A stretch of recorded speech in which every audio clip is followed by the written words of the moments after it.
Hello, everyone. Welcome to our special episode on everyday vocabulary. I'm Peter. Hi, everyone. I'm Sophia, and I'm excited for today's episode. Today, we're going to talk about three very useful words: deadline, concern, and complaint. These three words really show up all the time in English. We're also going to look at how to use four phrasal verbs: turn off, put on, take off, and give up. Stick with us till the end. This podcast is packed with interesting stuff. And speaking of the first three words, they appear in both professional and personal contexts. And the interesting thing is how the tone changes depending on the situation. The first one is deadline. Do you know what it means? A complaint can be formal or very direct. Deadline is the final date to deliver something, usually related to work. And deadline isn't just for work. It can be used for school, events, etc. For example, the deadline for the project is Friday. Now, concern can show care for others, not just worry. The second word is concern, which means worry. Like, she expressed concern for the victims. The third word is complaint, which means a formal expression of dissatisfaction. You'll notice these words have nuances that really matter. If you bought something defective, you can say, I want to make a complaint. Now, let's listen to a dialogue and see these words in action. These words are extremely common in meetings, customer service, and daily life. And don't worry, we'll break it all down afterwards. Listen closely to the intonation and the context they appear in. Try to identify how they were used in the conversation. Ready to get started? Let's go to our first dialogue. And after that, we'll return with a full analysis. Hey, Jake, did you hear about the new deadline for the report? Yeah, I saw the email this morning. I was shocked too.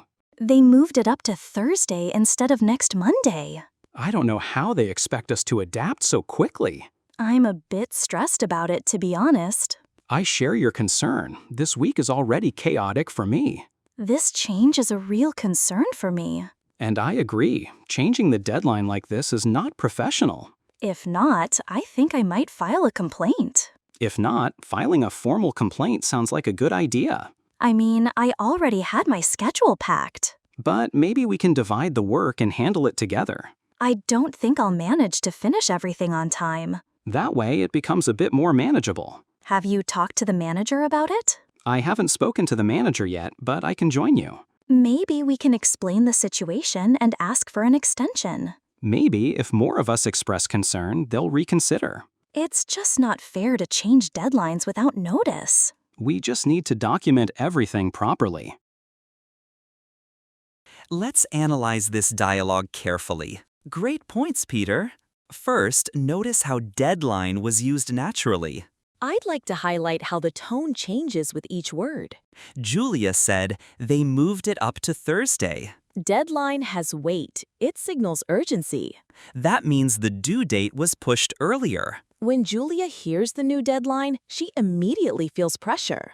This raised her worry level. She then uses concern. This is typical in work settings. Notice how she said, this change is a real concern for me. Concern carries more emotion.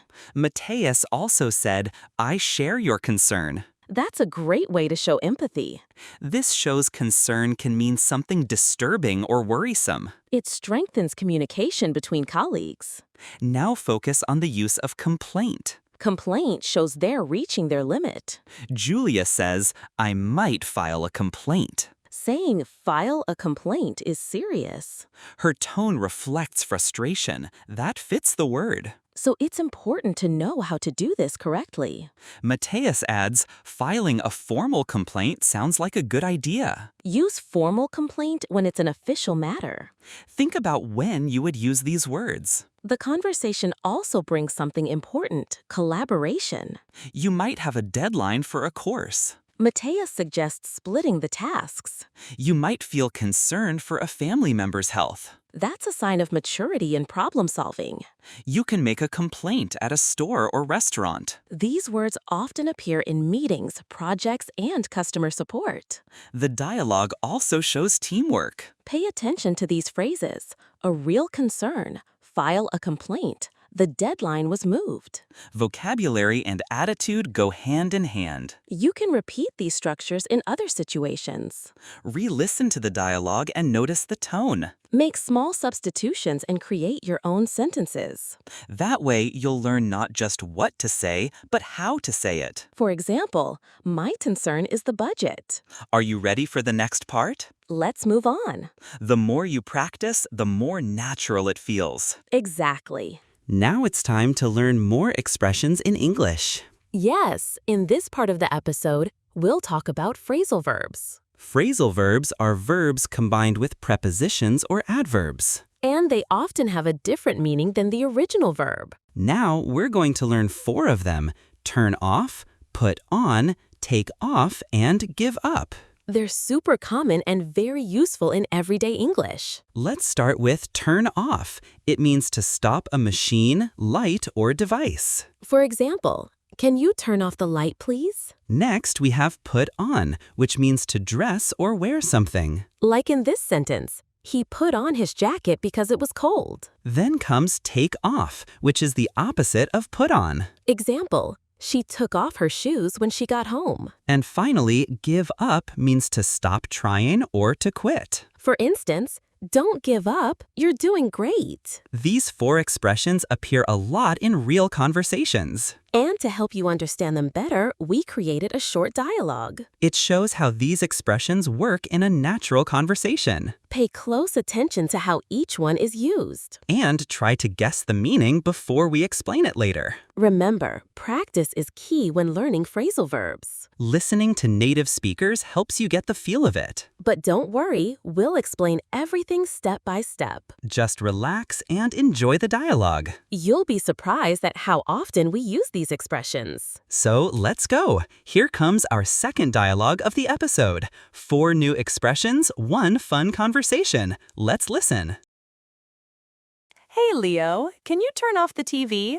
I need some quiet to focus. Oh, sorry. I didn't notice the volume was that high. Let me turn it off now. Thanks. Also, don't forget to put on your shoes. We're leaving in 5 minutes. Already? I thought we had more time. All right, I'll put them on. You always take forever to get ready. What were you doing? Honestly, I was trying to fix that old lamp, but I gave up. It's hopeless. Again? That's like the 3rd time you've given up on it. Well, every time I think I've got it, something else breaks. Maybe it's time to take it off the table and just throw it away. You're probably right. I've wasted too much time on it already. Anyway, don't forget to take off that hoodie before we go. It's hot outside. True. I'll take it off and grab a lighter jacket. Good idea. And please, don't give up on helping me carry the bags this time. I won't. I promise I'll help this time. Because last time you accidentally disappeared when it was time to help. That was one time, and I had to take a call, remember? Yeah. Convenient timing.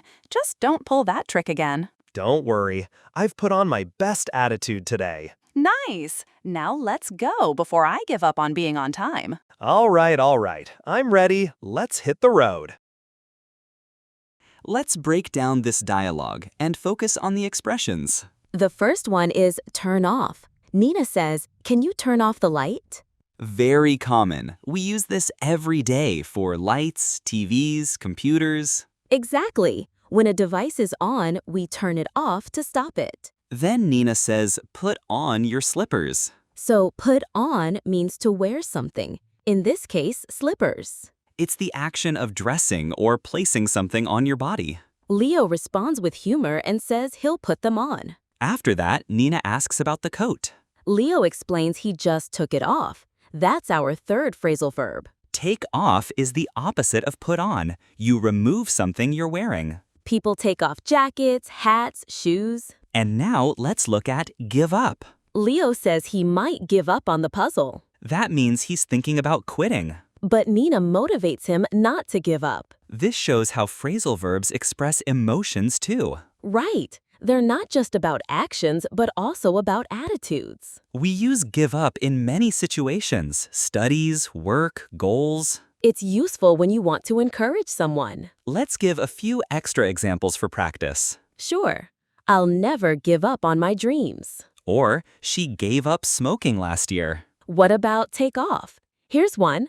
The plane will take off in 10 minutes. Nice one. And for put on, he put on some music. See how versatile these expressions are? Now it's your turn, listener. Try making your own sentences with these expressions. Write them down, say them out loud. Practice makes progress. And don't give up if you make mistakes. That's part of learning. Soon, these phrases will feel natural to you. That's it for today's episode. We hope you enjoyed learning with us. Remember, the more you practice, the more confident you'll feel. Thanks for spending this time with us. If you liked this episode, don't forget to subscribe to our channel. Just search for Everyday English and hit that subscribe button. That way, you won't miss any of our new lessons. And feel free to share it with your friends who are also learning English. We'll be back soon with more useful expressions and fun conversations. Until next time, keep practicing and don't give up. Bye for now. See you next time on Everyday English.